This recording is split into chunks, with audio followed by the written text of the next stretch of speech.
Hello kids, Shubhamangalam. This is Hemalata at Little Scholar High School taking up class 9th biology, and today we shall start with the new lesson, that is lesson number 2, plant tissue.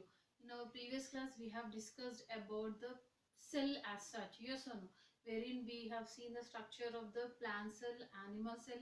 We have seen about the different organelles which are present in the cell, their structure, functions and all. Now, when we talk about the tissue, first we need to understand the meaning of tissue. Hope all of you know that, but still just a small review of the tissue. What all of us know that the body as such or an organism as such is made up of a basic unit called as a cell. Yes or no, children? And these cells are of different size, structures, depending upon the work they have to carry out or the function which they need to perform, and it also depends upon the place or the position where they are located. This is about the cell. Now what is a tissue then? Yes, cell, all the cells combine to form the tissue. The cells combine to form the tissue. For example, this is a single cell. Okay, so many cells like this combine and to form the tissue. Tissue in turn form the organs. This tissue in group of tissues, group of cells is tissue, group of tissues forms the organs, and organs form the organ system. As such, the entire organism is formed. So this is the way the organism forms. So the basic unit, hence we have learned in our previous classes that cell is the basic unit of life. Yes or no, children? Now, depending upon the number of the cells which are present, okay, depending upon the number of cells which are present in an organism, they are categorized into unicellular organisms and multicellular organisms. So if an organism is having one cell, single cell, then we categorize that into unicellular organism. If the organism is having more number of cells, then we categorize that into multicellular organism. So what is unicellular and multicellular? It is nothing but the depending upon the cells. Now when we talk about the unicellular organisms, now we shall just look at the small examples of unicellular organism. So unicellular organism, here we talk about is amoeba, we are talking about paramecium, and we are talking about euglena. Yes or no, children? When we are talking about all this unicellular organism, we can see that the single cell which is present, in them will function as the one which is controlling all the activities which need to be carried out by these organisms. For example, what does an organism has to carry out the functions for it to survive? Yes, even though it is a small unicellular organism, like this amoeba, paramecium or euglena, or it can be a human being which have a complex, sophisticated mechanism of the body. Why it is so? Because it has to function many functions.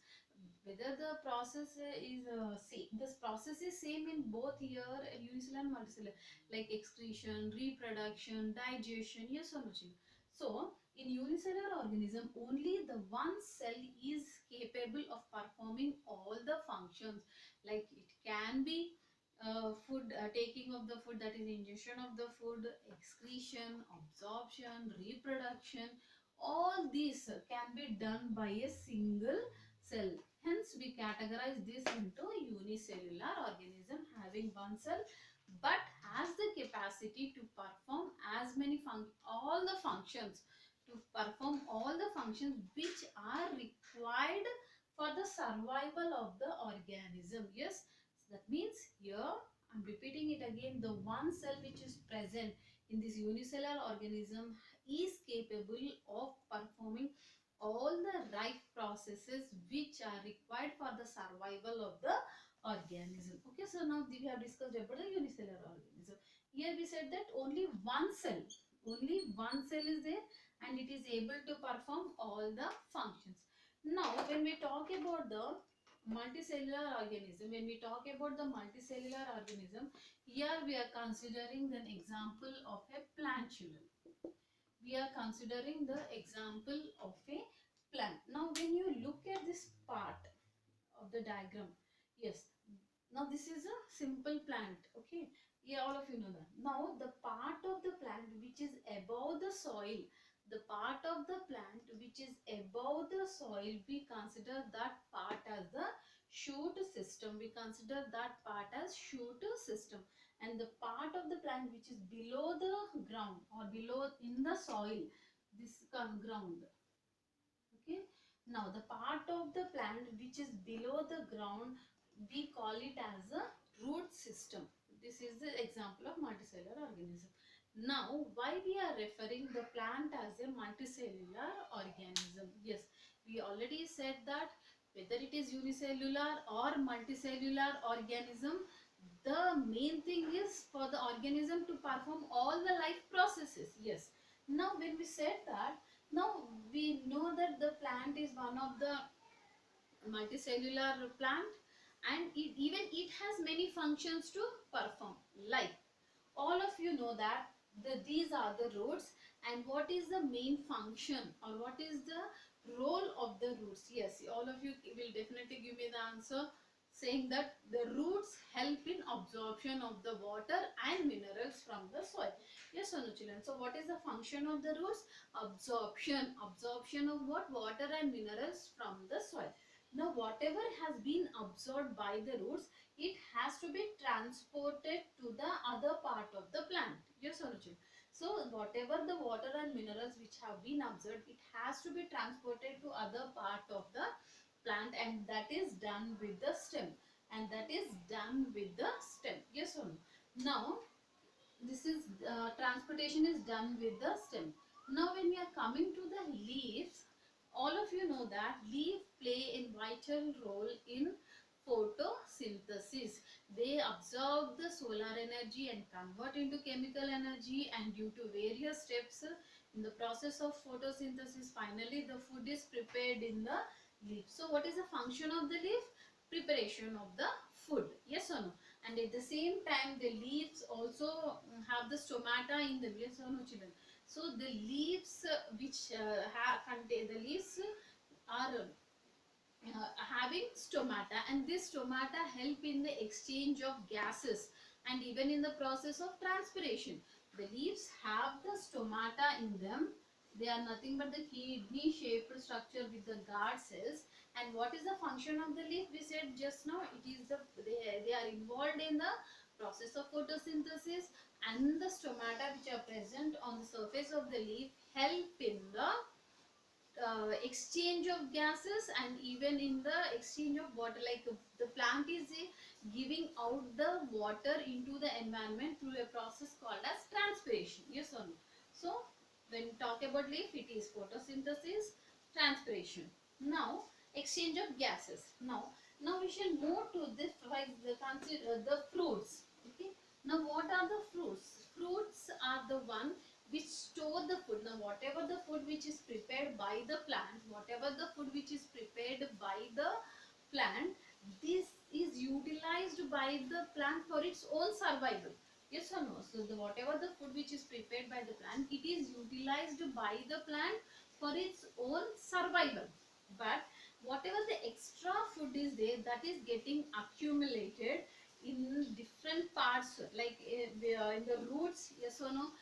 Examples of the food items where the food is stored in the roots is nothing but the your carrot and all. Okay, then even it is stored in the leaves. The extra food is stored in the leaves also. That is how we eat the leafy vegetables. And the extra food is stored in the fruits. That is what we are eating. Yes or no, children? So the cells which are the extra food which is stored in roots, in the stem, sugarcane and all, it is stored in the leaves, it is stored in the fruits also. Now we have one more part here, that is flower. Yes or no? Now what is the role of or the function of the flower? It plays an important role in reproduction. Yes or no? Pollination occurs because of the flowers, and that is how the new plant is able to arise. Now when we have discussed about the different functions, here we discussed about the absorption. Here we discussed about the transportation, and even the roots help in the anchoring of the plant. Yes or no? The roots are helping the plant in the anchoring also. Then we have the in the trans absorption and minerals. Then it is the transportation of the water and minerals. Then photosynthesis. Then storage of food in the process of pollination. That means this plant is performing multiple tasks, multiple functions with different kinds of the cells. Now why the cells are different here? Because the root has the cells which can perform the absorption, okay, and anchoring only. The cells which are present in the leaf can perform the photosynthesis only, they cannot perform absorption. Understood? Now the cells which are present in the flower are the one which can help in pollination only. That means the cells which are present in the root are different from the cells which are present in the stem, and the cells which are present in the stem are different from the cells which are present in the leaf, and the cells which are present in the leaf are different from the cells which are present in the flower, because of their different functions they have to carry. I think you must be clear with this concept. The final thing of this is, yes, depending upon the function of the cell and the position of the cell, the cell's size or structure differs. Understood, children? So this is about unicellular and multicellular organisms. Now let us move. When we have said that yes, the cells are different, their structures is different, the functions are different, then we need to definitely know what are the different kinds of cells. Okay, now in this particular chapter we are discussing about the plant cells, plant tissues as such, okay, or plant cells tissues. Then what types of plant tissue? We have the basic plant tissues are four types, children. They are meristematic tissues, dermal tissues, ground tissue, and the vascular tissue. How many? The basic tissues are differentiated into four types. That is meristematic tissue, dermal tissue, ground tissue, and vascular tissue. Now, when we talk about the meristematic tissue, first one, when we are talking about the meristematic tissue, these meristematic tissues help in the growth of the plant and even in the repair of the plant. When we talk about the growth, what do you mean? The plant has to grow upright position, and it has to grow in the length and breadth also, because the main stem has to grow in the upward direction, okay, and the lateral, the branches have to come out in the sidewise. So it helps in the overall growth of the plant, okay. So meristematic tissues help in the overall growth of the plant, and it also helps in the repair. Like we get damage, some of the cells are worn out in our body and they get regenerated again. In the same way, the plant may also may come on contact with some of the rocks or hard substances, or sometimes the animals, when they are eating, the cells get damaged. Yes or no, children? So to repair, again, which cells play the role? It is the meristematic tissue which play the role in the repairing of the plant. Now, next we shall talk about the dermal tissue. With the word itself, you can make a dermal means not something related to skin or outer covering. Like we have the skin, or any animal for that matter has the skin for protecting the internal organs of that particular organism. Yes, sir. So here also in plants we have the dermal tissue, and it forms the outer covering wherein it is protecting the internal cell organelles of the plant from the external harsh environment. Okay, now that is, this dermal tissue is making all the cell organelles to remain safe. Then ground tissue. Now what do you understand by the meaning ground tissue? Ground is nothing but the body, the base. See, all the cell organelles which are present have to be placed somewhere. Yes or no, children? Then where they will be placed? It has to have some base. It need to have some surface. Yes or no? For that, other cells can be fit into that. So the dermal tissue forms the base, that, and it is the widest tissue, because for whenever you look, for example, this is the leaf structure, TS of the leaf we can consider. This forms a dermal, okay, and this, the inside, all this forms a ground tissue only, where other cells are, I'll do it in this way, otherwise, okay. Now this is the dermal tissue protecting the cell or other cells which are present inside. Now for example, this is the ground tissue. Now this is the ground tissue, okay, wherein other cells are accommodated, where other cells are accommodated. Are you understanding, children? So what is the meaning here?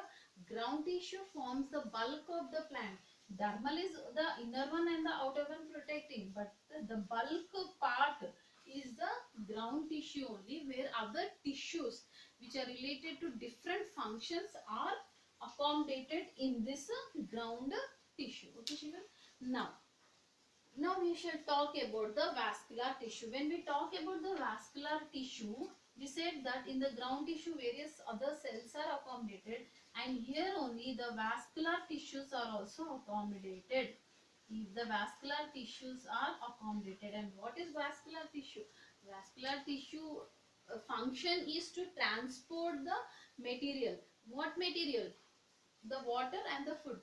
The water is absorbed by the roots, which need to be transported to the other part of the plant, or we can say the shoot system, and the food which is prepared by the leaves need to be transported to other part of the plant, and we consider this as a root system and the shoot system. And the process is transportation. The process is transportation of the material. And in the vascular tissue, again we talk about two things, that is xylem and phloem. Xylem helps in the conduction of waters, that is the water which is absorbed by the root is passed to other part of the plant through a xylem, and whatever the food is prepared by the leaf is sent to other parts of the plant through the vascular tissue, nothing but the phloem. So these are the basic four types of tissues which we need to know. It is very simple concept, children. We discussed about the unicellular and multicellular organism, wherein one cell can perform all the functions, and even in multicellular organism many cells will perform many functions. Okay. And we have discussed about the different plant tissues. We shall move to the next topic in the next class. In the meantime, please go through these simple points. Thank you.